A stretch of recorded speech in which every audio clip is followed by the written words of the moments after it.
So yeah, I am a postnatal depression survivor. My boys, I have twin boys, so you can imagine. But yeah, they're nearly 5 now. But when they were born, I didn't feel anything like I had thought I would feel as a mom. I didn't feel any rush of love. I didn't feel. I felt like a complete failure from the day one. So that in itself was a trigger, yeah. And then other things just built up. I didn't feel any bond. I didn't feel. I felt nothing really, yeah. And that made me feel like a horrible mom from the day one, because everyone was talking about this amazing rush of love I would feel, and nothing happened. Of course, I was glad they were okay. I knew they were mine, but there was nothing, no fireworks, basically. Yeah? And then going forward, there were more things that I didn't feel like I could handle. I didn't feel like a mom at all. I regretted the decision to have children. I was even suicidal at a few occasions. I felt like I wanted them to die. It sounds horrible, but now I'm confident to talk about it. It wasn't funny at the time. So all these feelings, they just built up, and I feel like complete failure. And I thought that every mom out there had a great time with their babies, but me. Yeah? So I put all my effort into hiding my feelings.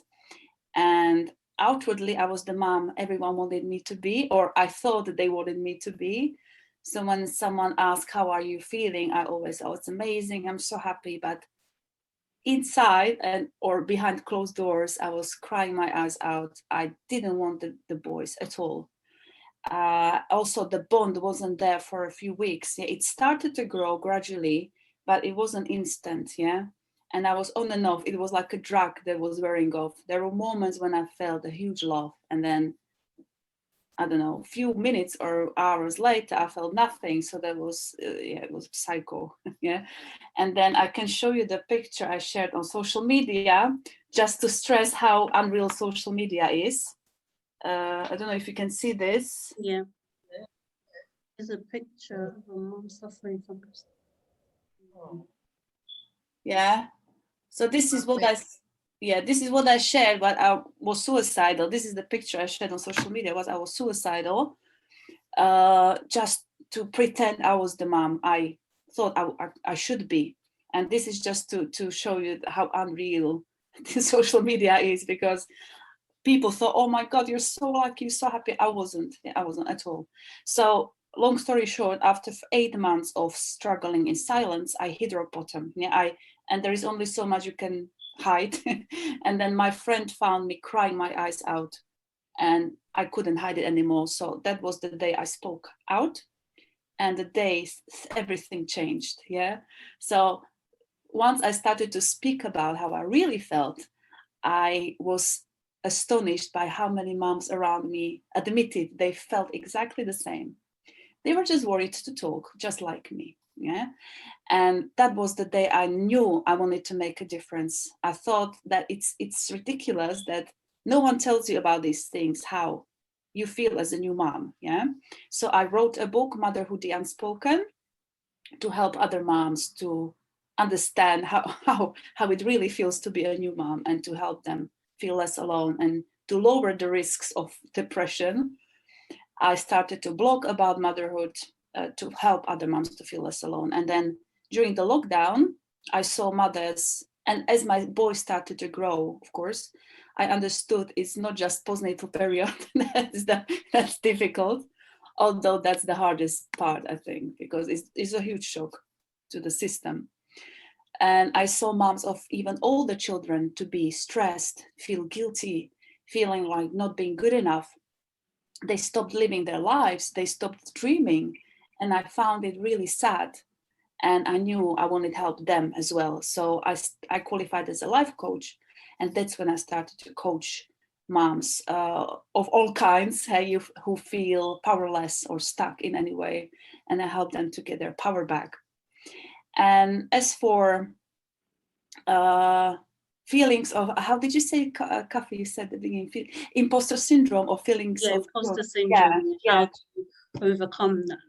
Yeah, so this is something I experience, and I see so many clients of mine, amazing moms, and they feel guilty all the time. They feel like they are not good enough, and it's so sad, because I always say that if your children are fed and loved, they have more than most children on this planet, as horrible as it sounds, but that's the truth. And often we focus on the things that don't matter, things that our children will forget, and the things we do every single day we take for granted, and that's not right and shouldn't be the case.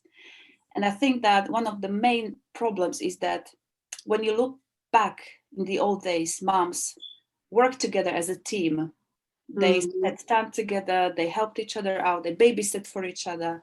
It went without saying. But today a mom is alone. She's lonely, separated, and this is what creates the pressure and feelings of judgment. So I'm trying to get back to the sisterhood. We can't do it all on our own. It's like when you run a business, most successful people, they would never make it if they did it, without any help. So they allocate the tasks to other people in order to be successful, and that goes for motherhood as well. The more tasks you allocate, the more time you have for yourself and for the family. And really, I would recommend at least 5 amazing things you did every day before you go to bed, just to remember how amazing you are, because you do much more than you give yourself credit for. And this shouldn't be the case. Perfect. Thank you very much, Ivana. So it's very important to be vulnerable and have a support network, right? Yeah, and talk. Always talk. We are all in the same boat. Exactly. Thank you very much for that.